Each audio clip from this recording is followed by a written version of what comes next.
Hola a todos, esto es El Lejano Oyente, como siempre les acompaña Melissa Joan, Katia Hao, Luis Arias, Buenas a todos los oyentes. Daniela de Abreu, Hola, hola. y mi persona Génesis. Hoy les traemos un tema súper interesante que titulamos La China de Xi Jinping. Y es que, supongo que lo habrán notado, en los últimos años hemos visto una China que ha desestabilizado el equilibrio global. Pero esto no ha sucedido así por obra de magia, sino que a la cabeza del Estado chino nos encontramos con la figura de Xi Jinping, un mandatario que recordemos ha sido reelecto por tercera vez como jefe de Estado y que además acapara la atención a donde sea que llegue por la imagen del líder que proyecta. De hecho, es considerado como el más poderoso en décadas, incluso a la altura de Mao Zedong. Un poco curioso que sea considerado uno de los líderes más poderosos, pero no aguantó el nickname de Winnie Pooh, hasta incluso llegar a censurar toda la imagen del pobrecito dentro del país. Pero ¿sabes qué? También es curioso que en las escuelas se está dando clases sobre este personaje, sobre Xi Jinping. La materia se llama El pensamiento de Xi Jinping sobre el socialismo con características chinas para una nueva era. Sí, total. Es que es un personaje que, en palabras de especialistas como Yu Yi, que es un biógrafo exiliado, Xi Jinping busca demostrar que el modelo chino puede desplazar el modelo occidental, puede competir con él o hasta desplazarlo. Y de hecho ya anunció que China está entrando en una era totalmente distinta, una nueva era, y resalta 4 aspectos que deben seguir: la reforma completa y la actualización de ideas para el desarrollo, una convivencia armoniosa entre el hombre y la naturaleza, reforzar la absoluta autoridad del Partido Comunista, que debemos recordar, Xi Jinping está absolutamente consagrado a este partido, y no es de extrañar, pues nació y se crió dentro de las élites del mismo. Y por último, reforzar la importancia del modelo un país, dos sistemas. Esto es sobre la reunificación nacional, este modelo. Justamente, Melissa, esto podrán observarlo, podrán percibirlo con la vista puesta en Taiwán, que lo consideran una isla rebelde.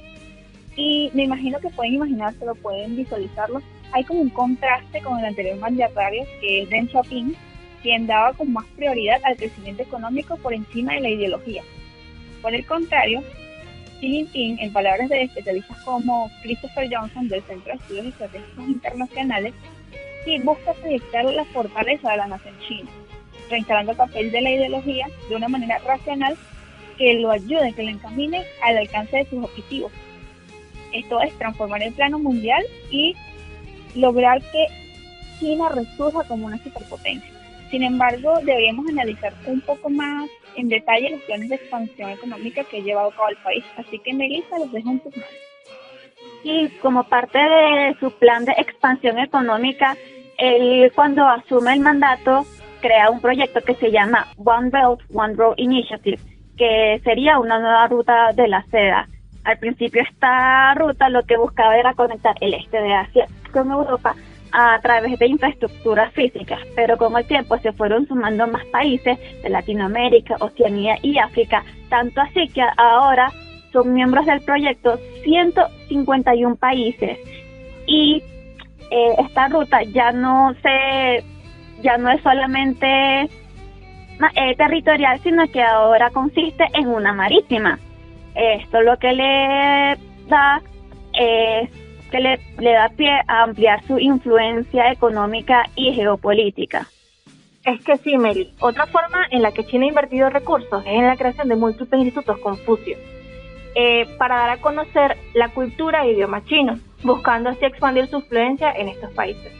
Esto puede verse como una forma muy clara de aplicar el soft power, incluso por medio de la cultura, ya sea que sea más reconocido el idioma o genere interés por conocer más acerca del gigante asiático. Sí, y todo eso también es una forma de lavarse la cara, pero además también busca establecer con todo esto nuevas relaciones, tanto comerciales como políticas, y abrir mercados en donde puede exportar todo este exceso de capacidad productiva que ha estado presentando. Y claro, ¿qué pasa cuando tiene nuevo mercado?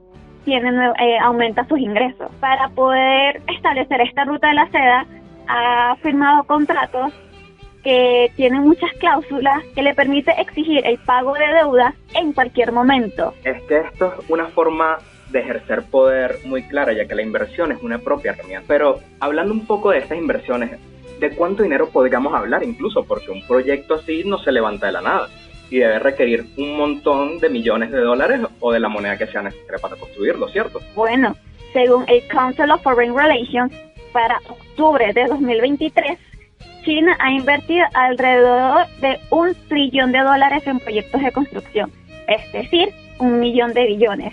Pero estiman que para todo el proyecto se necesita alrededor de 8 trillones de dólares. Esto me causa curiosidad. En esta relación es obvio que hay un alter ego.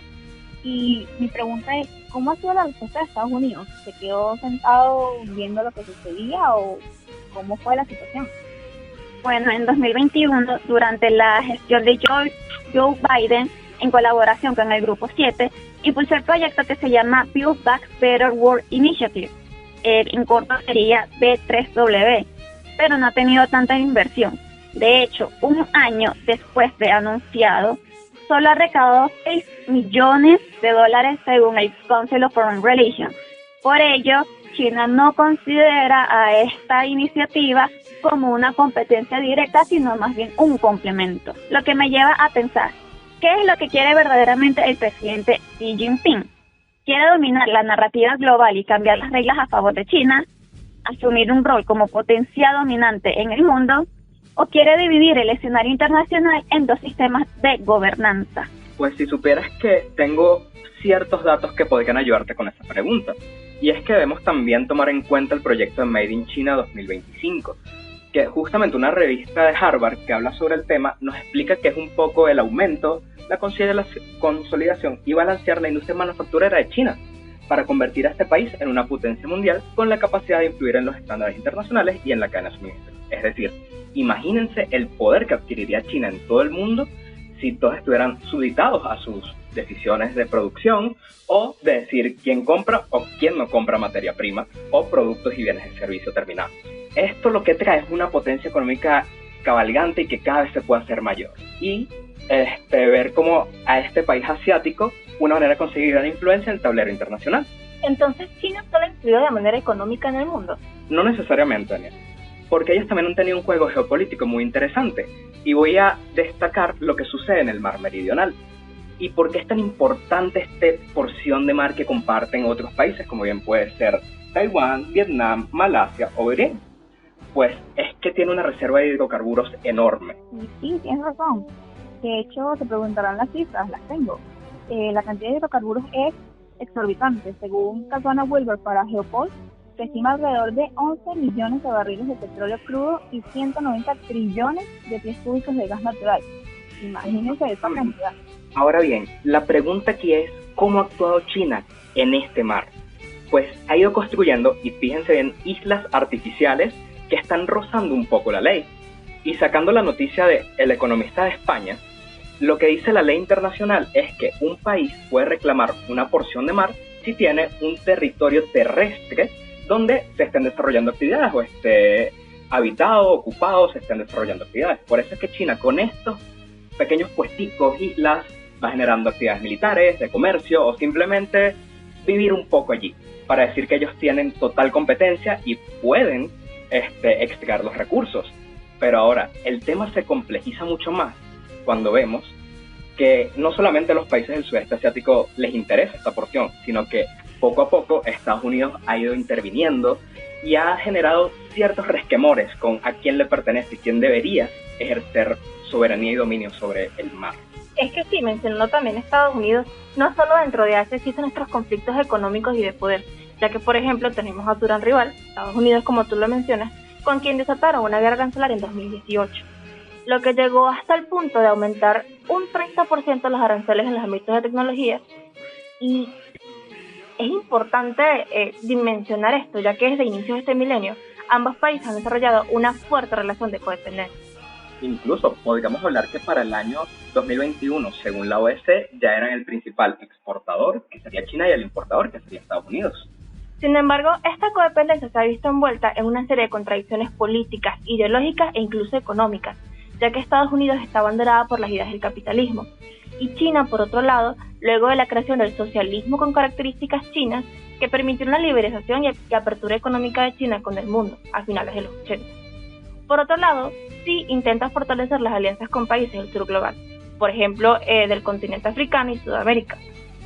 Por otro lado, China ha buscado extender su influencia económica mediante estas inversiones y la creación de un nuevo bloque global, el BRICS. Sí, este fortalecimiento del BRICS se debe a que Xi Jinping les ofrece un orden mundial alternativo a los países del sur global, donde muchos países se han sentido marginados en un sistema internacional que consideran que ha estado dominado por Estados Unidos y por todos sus aliados. Por otro lado, también quisiera acotar el papel de China en conflictos, ya que por lo general ha sido reticente a intervenir en asuntos internos de otros países, siempre buscando la mediación y el cumplimiento del derecho internacional. Por otro lado, vemos una especie de doble diplomacia en China, ya que por lo general, como comenté anteriormente, busca el cese a la violencia, como puede ser su papel de mediación en la península de las Coreas y por otro lado la guerra de Medio Oriente, pero vemos cómo ha administrado apoyo económico a Rusia mediante la compra de hidrocarburos en la guerra Rusia-Ucrania. Esto es de acuerdo a la información extraída de la BBC en 2023. Entonces, podríamos ir finalizando y cerrando el programa de hoy diciendo que China ha desarrollado un poco una doble diplomacia, que tiene tanto un enfoque geopolítico y un lado fuertemente económico. Es decir, ha ido buscando mantener sus aliados y, si bien ha sido un competidor en algunos casos, intenta mantener buenas relaciones ya sea con el norte y con el sur global a la vez, teniendo este carácter muy ambivalente. Totalmente de acuerdo, Luis. Y es que con el pasar de los años, la política exterior de Xi Jinping ha colocado a China como un actor a tomar muy en cuenta y que ejerce cada vez más su influencia en este mundo multipolar. Gracias por escucharnos, nuestros lejanos oyentes. Zaijian.